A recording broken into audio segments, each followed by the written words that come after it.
யாராச்சும் இந்த மாதிரி சமயங்களில் பார்த்தீங்கன்னா புதிதாக அறிமுகமாகும் போதே ரொம்ப க்ளோஸ் ஆகிடுவாங்க. நீங்களும் அவங்கள 100% முழுசாக நம்பிடுவீங்க. அவங்கள நம்பி ஏதாச்சும் பணம் காசு ஏதோ ஒன்று கொடுக்குறீங்க, அல்லது அவங்கள்ட்டேருந்து நீங்கள் வந்து கையெழுத்து போட்டு ஏதாச்சும் டாக்குமெண்ட் வச்சு பணம் வாங்குறீங்கன்னா உங்கள் சொத்தை நீங்கள் இழக்கப் போகிறீர்கள், உங்களுடைய பணத்தை நீங்கள் இழக்கப் போகிறீர்கள். ஒரு பக்கம் உங்களுக்கு மழை அடித்தாலும் இன்னொரு பக்கம் வந்து சுட்டரிக்கக்கூடிய வெயிலாக சனி வந்து நிற்பார். மற்றவங்களுக்கு 100% ட்ரபிள்ஸ் கொடுத்தா அவர் சிம்ம ராசிக்கு 110% ட்ரபிள்ஸ் கொடுப்பார். காரணம் என்னன்னு கேட்டிங்கன்னா, உங்களுடைய வாழ்நாள் முழுமைக்குமே நீங்கள் நல்லபடியாக வாழணும் அப்படின்னு ஆசைப்பட்டீங்கன்னா அதற்கான ஒரு முக்கியமான ஒரு விஷயத்தையும் இந்த பகுதியின் இறுதியில் நான் சொல்வதாக இருக்கேன். நேர்காணல்களில் கூறப்படும் அனைத்து கருத்துக்களுமே ஜோதிடர்களின் கருத்துக்களே. வணக்கம், நான் உங்கள் சதீஷ் ராவ் பேசுகிறேன். இந்த பதிவு நம்ம நேயர்களுக்காகவே ரொம்ப முன்கூட்டியே உங்களுக்கான 2026க்கான பலன்களாக பதிவு பண்ணுறோம். ஏன் இவ்வளோ சீக்கிரமாக நம்ம இந்த தகவல்களை உங்களுக்கு பதிவு பண்ணுறோம் அப்படின்னா, முன்கூட்டியே திட்டமிட்டு நிறைய விஷயங்களை நீங்கள் உங்கள் வாழ்க்கையில் செய்து வெற்றி பெறுவதற்காகவே. இப்போ வரைக்கும் எனக்கு சனி பயிற்சி ஆயிடுச்சு, குரு பயிற்சி ஆயிடுச்சு, ஆஹா ஓஹோங்கிறாங்க, அப்படியெல்லாம் ஒன்றுமே நடக்கலை அப்படின்னு பல கேள்விகளோட ரொம்ப கவலையோடு இருக்கக்கூடிய ஒவ்வொரு ராசியினருக்குமே இந்த பதிவில் உங்களுக்கான பதில் ஒளிந்திருக்கு அப்படிங்கிறத உறுதியாக நான் சொல்லிக்கிறேன். ஏன்னா இந்த 2025 பார்த்தீங்கன்னா 4 கிரகங்கள் வந்து பயிற்சி அடைஞ்சிச்சு. எந்த வருஷமும் இல்லாமல் இந்த 2025 குரு, சனி, ராகு, கேது எல்லாமே தன்னுடைய இடத்த விட்டு நகர்ந்துச்சு. அப்போ நிறைய பேருக்கு வந்து மாறுபாடான பலன்களே கிடச்சிட்டு இருந்துச்சு. இப்போ 2026 பார்த்தீங்கன்னா சனி, குரு இந்த 2 கிரகங்கள் பெரிய கிரகங்கள் தான் பெரிய அளவுக்கு ஒவ்வொருத்தருடைய வெற்றி தோல்விகளை தீர்மானிக்கக்கூடிய இடத்துல இருக்குது அப்படிங்கிறத நம்ம சொல்லலாம். இப்போ அதன் அடிப்படையில் தான் ஒவ்வொரு ராசியினருக்குமே உங்களுக்கு எத்தகைய மாற்றம் ஏற்பட போகுது அப்படிங்கிறத இந்த பதிவில் விளக்கமாக சொல்ல போகிறேன். கவனமாக கேளுங்க. இதை வைத்து நீங்கள் உங்களுடைய வாழ்க்கையை திட்டமிடும் பொழுது வரக்கூடிய இந்த 2026 நிச்சயம் நீங்கள் என்னென்ன செய்தால் நீங்கள் வெற்றியடையலாம், அல்லது எந்தெந்த வகையில் நீங்கள் உங்களை பாதுகாத்து கொள்ளலாம் அப்படிங்கிற விளக்கத்தை இப்போ நான் இந்த பதிவில் தரப்போகிறேன். குறிப்பாக உங்களுடைய வாழ்நாள் முழுமைக்குமே நீங்கள் நல்லபடியாக வாழணும் அப்படின்னு ஆசைப்பட்டீங்கன்னா அதற்கான ஒரு முக்கியமான ஒரு விஷயத்தையும் இந்த பகுதியின் இறுதியில் நான் சொல்வதாக இருக்கேன். யாரெல்லாம் நம்ம சேனலை சப்ஸ்கிரைப் பண்ணி ஸ்க்ரீன்ஷாட்டோட உங்களுடைய பிறந்த தேதி, உங்களுடைய பெயரை நீங்கள் அனுப்பும் பொழுது உங்களுக்கான இலவச எண்கணித பொது பலன்கள் நான் அனுப்புவேன். அதன் மூலமாக உங்கள் பெயர் வந்து பொருந்துதா இல்லையாங்கிறத நீங்கள் தெரிந்து கொள்ளலாம். அது ஏன் தெரிஞ்சுக்கணும் அப்படிங்கிறதெல்லாம் இந்த பகுதியின் இறுதியில் நான் உங்களுக்கு சொல்கிறேன். இப்போ பகுதிக்குள்ளார போகலாம். சிம்ம ராசிக்கு இந்த 2026 என்ன விதமான பலன்களை தரப்போகிறது அப்படிங்கிறத பார்ப்போம். சிம்மத்தை பொறுத்த வரைக்கும் லாபஸ்தானத்தில் குரு வந்து நிற்க போகிறார். அது ஒன்று தான் உங்களுக்கு பெரிய ஆறுதலான விஷயம். சனிங்கிறவரும் உங்களை போட்டு படுத்து தான் போகிறாரு, அந்த நிலைமையில தான் இருக்க போகுது. பட் ஆனால் அதை பற்றி நீங்கள் கவலைப்பட வேண்டாம். அதை பேலன்ஸ் பண்ணுற மாதிரி குரு வந்து லாபஸ்தானத்திற்கு வருகிறார். அப்போ என்ன பண்ணுவார், மணி இன்ஃப்ளோவை வந்து நிறைய அதிகப்படுத்துவார். ஏன்னா அடிப்படையிலேயே காலபுருஷ தத்துவத்தின்படி குருவை வந்து நம்ம பொன்னவன்னு தான் சொல்கிறோம். பொன் காசு பொன் பொருளை தரக்கூடிய ஒரு கிரகம்தான் குரு.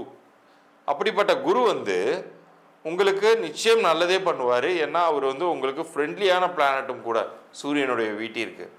அப்போ முழு சுபமாக கிரகமாக இருக்கக்கூடிய குரு வந்து தன்னுடைய நட்பு வீட்டுக்கு இன்னும் அதிகப்படியான நன்மைகளையே செய்வார்.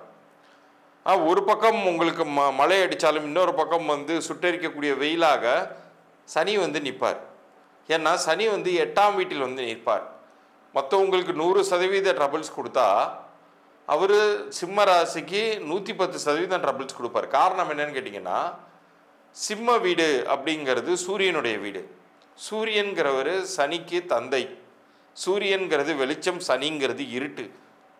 ஒன்றுத்துக்கு ஒன்று ஆகவே ஆகாது, எப்போதுமே ஆகாது. ஸோ சிம்மத்துக்கு வந்து கொஞ்சம் எக்ஸ்ட்ராவாகவே வச்சு செய்வாருங்கிறத நீங்கள் புரிந்து கொண்டு ஒவ்வொரு விஷயத்துலையும் மிக கவனமாக நீங்கள், அது டைம் மேனேஜ்மெண்ட்டாக இருக்கலாம், மணி மேனேஜ்மெண்ட்டாக இருக்கலாம், புதிய நபர்களை நீங்கள் நம்புவதாக இருக்கலாம். யாராச்சும் இந்த மாதிரி சமயங்களில் பார்த்தீங்கன்னா புதிதாக அறிமுகமாகும் போதே ரொம்ப க்ளோஸ் ஆகிடுவாங்க. நீங்களும் அவங்கள 100% முழுசாக நம்பிடுவீங்க. அவங்கள நம்பி ஏதாச்சும் பணம் காசு ஏதோ ஒன்று கொடுக்குறீங்க, அல்லது அவங்கள்ட்டேருந்து நீங்கள் வந்து கையெழுத்து போட்டு ஏதாச்சும் டாக்குமெண்ட் வச்சு பணம் வாங்குறீங்கன்னா உங்கள் சொத்தை நீங்கள் இழக்கப் போகிறீர்கள், உங்களுடைய பணத்தை நீங்கள் இழக்கப் போகிறீர்கள், உங்களுடைய மதிப்புக்கு குந்தகம் வரப்போகிறது, ஒரு அலர்ட், ஒரு டேஞ்சர் வரப்போகுதுங்கிறத நீங்கள் புரிஞ்சுக்கோங்க. இந்த 1 வருடம் வரைக்கும் நீங்கள் இருப்பதை அப்படியே மெயின்டைன் பண்ணிட்டு வந்தாலே போதுமானது. நீங்கள் ஈஸியாக இந்த வருடத்தை கடந்து விட முடியும். ஏன்னா ஒரு பக்கம் வந்து 50% குரு வந்து டேக் கேர் பண்ணிக்கிறாரு, உங்களுக்கு நல்லது பண்ணுறதுக்கு தான் அவர் முயற்சி பண்ணுறாரு. ஆனால் அந்த நல்லதையும் பிடுங்கி கொண்டு போவதற்காக சனி வந்து இன்னொரு பக்கம் வந்து ஆல் செட் பண்ணி இருக்கிற லெவலுக்கு போயிட்டுருப்பார். அஷ்டம சனிங்கிறது அந்த அளவுக்கு வந்து கொஞ்சம் மிக மிக ஜாக்கிரதையாக இருக்க வேண்டிய காலகட்டமாக இருக்குது.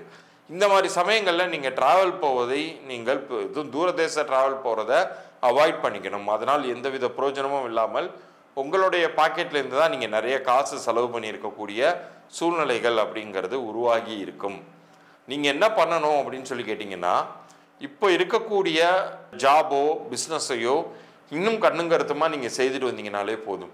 குரு வந்து உங்களுக்கு நல்ல லாபங்களை கொடுத்து உங்களுக்கு வந்து ரொம்ப கீழே இறங்கி விடாமல் உங்களுக்கான சேவிங்ஸ்க்கான இம்பார்ட்டன்ஸை வந்து புரிய வச்சு காசை கொண்டு வந்து கொடுப்பாரு. பட் நீங்களாக சும்மா இல்லாமல் எனக்கு வந்து இன்னும் அதிகப்படியாக காசு வேணும்னு சொல்லிட்டு ஒரு 18% கிடைக்குது, 20% கிடைக்குதுன்னு எங்கேயாச்சும் சீட்டில் பணத்தை கட்டி ஏமாறுறது, இது மாதிரி சூழ்நிலைகளுக்கு நீங்களாக தான் போவீங்களே ஒழிய. ஏன்னா சனி வந்து உங்களுடைய மதியை கெடுக்கும், உங்களுடைய அறிவை கெடுக்கும். ஆனால் குரு வந்து கொடுக்கும். ஸோ குரு கொடுக்கக்கூடியதை வைத்துக்கொண்டு மிக அதிகப்படியான பேராசைகளுக்கு எதுவும் இடம் கொடுக்காம, ஒரு சில விஷயங்கள் டிலே ஆகுதா, சரி டிலே ஆகிட்டு போகட்டும், அதுக்காக நான் குறுக்கோலியில் போய் நான் அதிகப்படியாக காசு செலவு பண்ணலாம் அப்படிங்கிற மாதிரி மைண்ட் செட்டோட நீங்கள் இருந்துட்டீங்கன்னா இந்த 2026 நீங்கள் சேஃபாக கடந்து விடலாம். புதிய நபர்களை நம்ப வேண்டாம்ங்கிறதையும் மைண்டில் வச்சுக்கோங்க. இவ்வளோ நேரம் நீங்கள் பார்த்தது 2026க்கான பொது பலன்கள். இதில் உங்களுடைய லைஃப் லாங்குக்கும் என் லைஃப் நல்லா இருக்கணும் சார், பெரிய கெடுதல்கள் எதுவும் நிகழ்ந்துடக்கூடாது அப்படின்னு நீங்கள் ஆசைப்பட்டீங்கன்னா உங்களுடைய பிறந்த தேதிக்கும் கூட்டு எண்ணிற்கும் பொருந்தக்கூடிய ஒரு அதிர்ஷ்டகரமான பெயரை நீங்கள் அமைத்து கொள்ள முடியும். ஏன் பெயருக்கு இவ்வளோ இம்பார்ட்டன்ஸ் அப்படின்னா, ஒரு மனிதனுடைய அடையாளமாக வாழ்நாள் முழுவதுமே அவரோட ட்ராவல் பண்ணக்கூடியது ஒரு பெயர். இப்போ விவேகானந்தர்னு நான் ஒரு பேர் சொல்கிறேன், பேர் சொல்லும் போதே அந்த ஒட்டுமொத்த உருவமே உங்கள் கண்ணுக்கு முன்னாடி வந்து நிற்கிது.